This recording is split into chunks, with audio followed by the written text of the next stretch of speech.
Младежкият национален отбор на България победи световния шампион до 21 години Гана с 2-1 в контролна среща, играна в Мездра. И двете попадения за българите отбеляза играчът на Литекс Момчил Цветанов.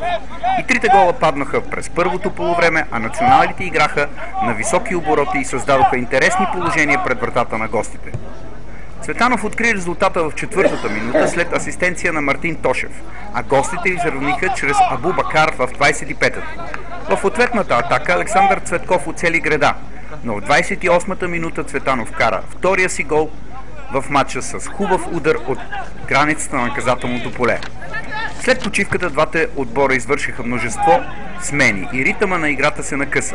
Селекционерът на представителния отбор Лотар Матеус наблюдава срещата до 25-та минута, след което напусна стадиона в Мездра. След срещата селекционерът на младежите Михил Мадански изрази задоволството си от победата. Направихме отлично първо полувреме, показахме, че можем да играем футбол. Видя се, че можем да си подаваме топката и да разиграваме. Бяхме бързи и агресивни срещу един неудобен съперник, заяви той.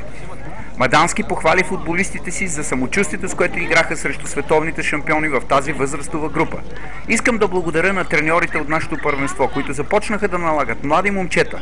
Специално това се отнася за Любослав Пенев в Литекс и наставниците в ЦСК, които наложиха Тонев и Дечев, завърши той.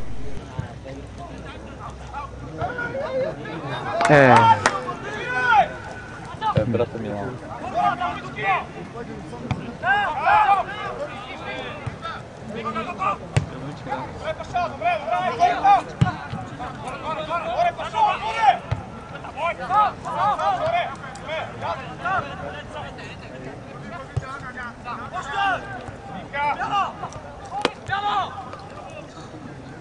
Bravo!